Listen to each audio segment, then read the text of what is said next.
If it looks like I was just crying, it is because I was. I was just watching one of those human things edits from the More Core account. Sent me over the edge. I'm not fixing the mascara, too bad. But I want to show you my favorite latte right now. So I have this s'mores syrup from Tyger. This is the sugar-free version. I won't lie, I didn't think I liked it at first until I tried it in this specific combination, okay? So I did 2 pumps of that, and then I have the Coffee Mate vanilla bean syrup. I do think that this creamer like kind of sells it and brings the whole flavor together. I'm gonna put in a 1/4 cup. I don't know why I did it like that. And yeah, my measuring cup is melted. I melted it in the dishwasher, but it still works just fine. Leave her alone. Next, a little tiny bit of Sweet and Low. I guess this is optional. I guess everything is optional. You don't have to do any of this. I just add like the tiniest amount of that because I like it extra sweet, and then a little bit of salt. So just, I think people have different interpretations of what a pinch is. It's that much. Does that help? And then of course, espresso, which I pre-brewed, like a cooking show. That was 2 shots of espresso, by the way. I put in 5 ice cubes, 4, 5. If I'm feeling crazy, I put 6. But I'm not feeling crazy, I'm feeling normal. And then I top it off with unsweetened vanilla almond milk. But I guess you can use the milk of your choice, whatever floats your milky fantasy, freak. Get out of the way. Stir it and don't spill it. Yes, it was necessary for me to chug half of it at once. Anyway, cheers. If you're gonna cry over something today, I hope it's only something good. Yeah, of course, the rumors are true. Today is Phone-Free Friday. No scrolling on social media today. It's a day for side quests, hobbies, vlogs. And in today's vlog, here is what we're gonna do.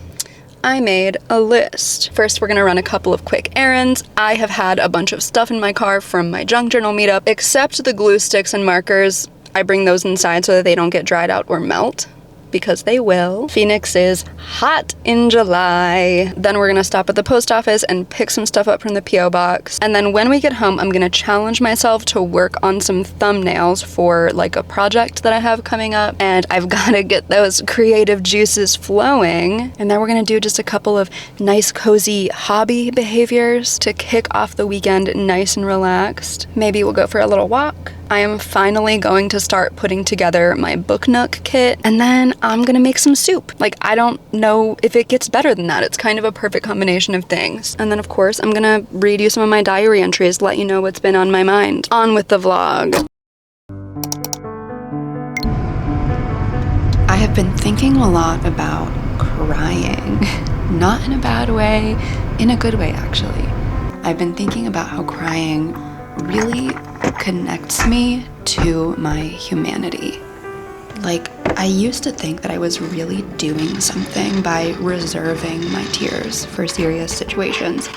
I have definitely Googled more than one time how to keep yourself from crying, but over time I've just come to accept it. I'm a crier and I actually love to cry. If I'm happy, if I'm sad, if I am frustrated or feeling really grateful, like you name it, any wave of emotion hits me suddenly, I'm tearing up. It's not always like it's full-blown tears, you know, but now that I'm someone who's so much more in touch with my emotions, I've realized that there is like this palpable serotonin release, or oxytocin, or whatever it is. You get what I'm saying. But I've just decided that actually crying is baddie behavior. So, yeah.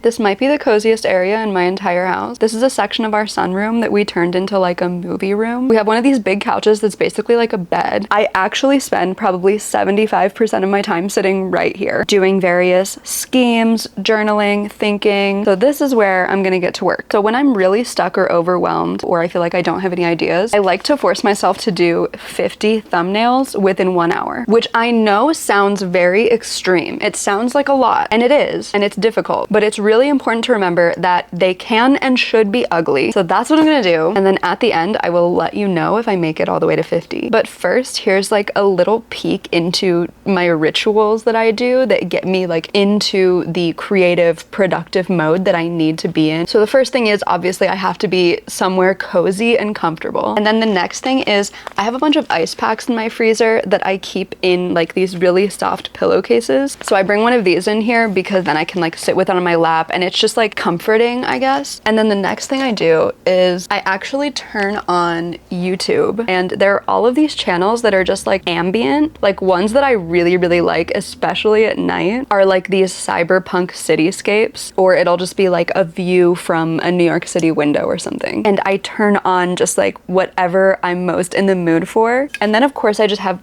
everything I would need like right here. So I have like cold water in an insulated container. I've already had 2 coffees today, so I'm not gonna have another, otherwise I might have something caffeinated. All of my notebooks, my Sula full of supplies, so I have no excuse to get up and leave. My phone will be bricked for obvious reasons, because then I can't get on social media. Oh, another tip is whenever I'm doing these thumbnails, I force myself to just use a pencil, because once I start getting into different colors and everything, I just get like really overwhelmed, and it's just like too much. And then the biggest pro tip of all actually is to always do this in the same sketchbook, because once you start making a lot of thumbnails, you can start stealing from yourself and see if that starts to spark anything, which it already is. So that's working. I have to get started. Wait, no, I lied. I have one more thing. I usually will light just a single birthday candle, because there's something about getting a candle lit. I've just conditioned myself that that means that it's time to focus. And then by using a birthday candle, they burn for like 5 minutes or something, maybe less. And so it's not like you have a candle burning the whole time, and then if I lose focus, I can just light another one and it like recenters me. Okay, and now I actually am out of excuses, so I will see you on the other side. I have finished, and I have about 5 minutes to spare, and I got all 50. And another thing I want to mention is I cannot emphasize enough how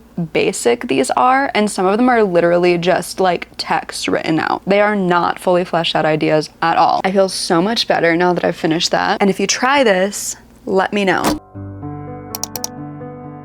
For me, the opposite of crying is not happiness, it is numbness. And personally, whenever depression like manifests itself in my life, it's not that I'm sad, it is that I am overcome with just this crippling indifference. So to be able to cry at all, to be able to be moved to tears for any reason whatsoever, is to me the most human thing that I can imagine. And I just really love that. And now I'm crying again. All right.